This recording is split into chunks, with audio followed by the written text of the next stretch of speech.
আসসালামু আলাইকুম রহমতুল্লাহ। আমরা একটা বিষয় লক্ষ্য করি, অনেক সময় অনেকে অনেক কথা বুঝে অথবা না বুঝে মানুষের কল্যাণের জন্য প্রকাশ করে থাকেন। যেটা না বুঝে বলে থাকেন, সাধারণ মানুষ ওইটাকে গভীরভাবে গবেষণা করে না বা বোঝার চেষ্টা করে না, বিধায় তারাও যারা যা বলে ভুল বললে ভুলটাই অনুসরণ করতে করতে ওইটাই সত্যে পরিণতের মতো হয়ে যায়।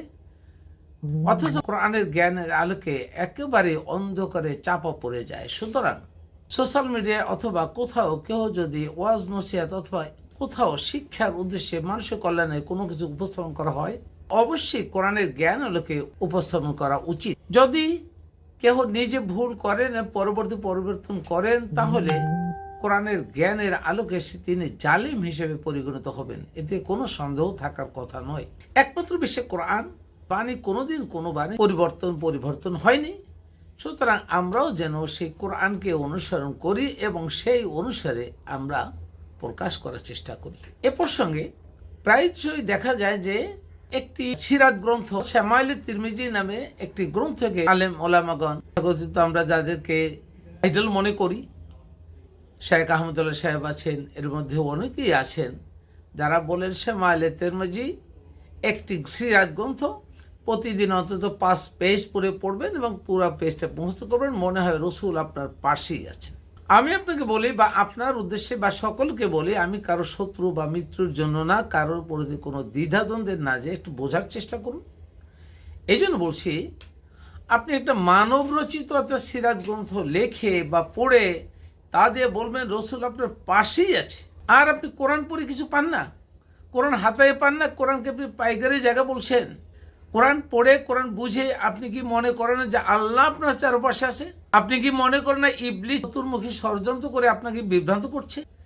ইবলিস যদি চতুর্মুখী ষড়যন্ত্র করতে পারে, ইবলিস যত না কাছে, তার থেকে আল্লাহ আমাদের কাছে। ইবলিস যদি আমার কাছে হয়, তার থেকে আল্লাহ আমার কাছে। সুতরাং আল্লাহকে ডাকতে হলে মানে কোরআন জানতে হবে, করতে হবে। সেটা না করে সিরাজ কিন্তু পরে বললেন যে রসুল আপনার পাশে আছে। আপনাদের সকলের উদ্দেশ্যে আমি একটা কথা বলি, যেখানে ভুলটা উৎপত্তি হচ্ছে বলে মনে হয়, আর তা হলো রসুল কি এবং রেসালাত কি, এইটা আমার জানা উচিত। আমরা কি রসুলকে ইত্তেবা করব, রসুলকে অনুসরণ করব, নাকি রেসালাত অনুসরণ করব? যদি সেইটা বুঝি, তাহলে আগে জানতে হবে রসুল কি এবং রেসালাত কি। রসুল কি এবং রেসালাত কি এটা জানার জন্য আমি একটা আয়াতের উদ্ধৃতি দিব। সেখানে হলো সূরা মায়েদা আয়াত নং 67 নম্বর আয়াত, ইয়া আইয়ুহার রাসূল বাল্লিগ মা উনজিলা ইলাইকা মির রাব্বিক। রসুলকে আল্লাহ তাআলা বলেন, হে রসুল, বাল্লিগ মা উনজিলা ইলাইকা, তোমার প্রতি যা নাজিল হয়েছে মির রাব্বিকা, মানে রবের থেকে তোমার জন্য যা নাজিল হয়েছে সেটা পৌঁছে দাও। তাহলে কি পৌঁছে দেবে? সেটা হলো রেসালাত। মা উনজিলা ইলাইকা, তোমার প্রতি নাজিল হয়েছে ওইটা রেসালাত।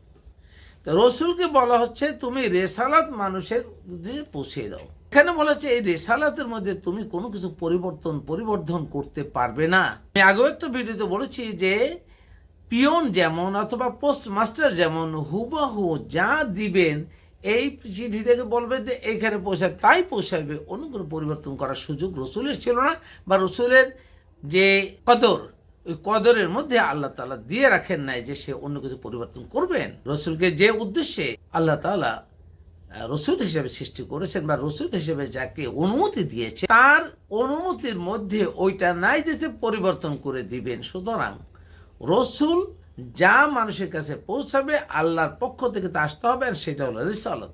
তাহলে আমরা কোনটা অনুসরণ করব? রসুলকে না, বরং রসুলের রিসালাত অনুসরণ করবো, অর্থাৎ আল্লাহর রিসালাত। বিষয়টা একটু গভীরভাবে সবাই বোঝার চেষ্টা করুন।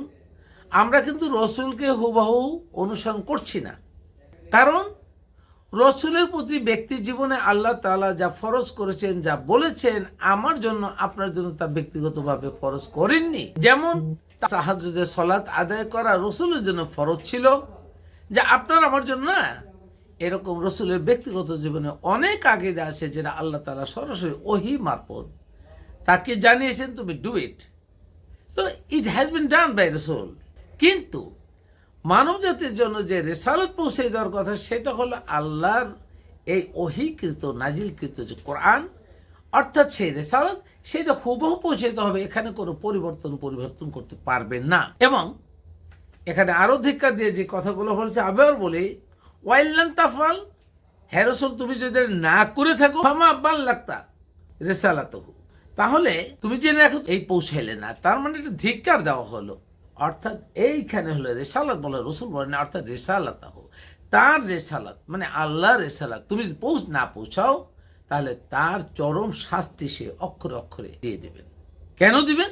আবার তার বিপরীত কথা যে বলা হয়েছে যে কিভাবে রক্ষা করবেন, আল্লাহু ইয়াসিমুকা মিনান নাস, আল্লাহ তোমাকে বা আপনাকে মানুষের আক্রমণ থেকে রক্ষা করবেন। আল্লাহ জানেন যে রেসালাত যখন পৌঁছাতে যাবে, মানুষের মনে যদি রেসালাতের বহির্ভূত কথা জমে থাকে, ইবলিসের জ্ঞান তার ভিতর থাকে, তাহলে রেসালাত যখনই পৌঁছাতে যাবে তখন সে আক্রমণের শিকার হতে পারেন।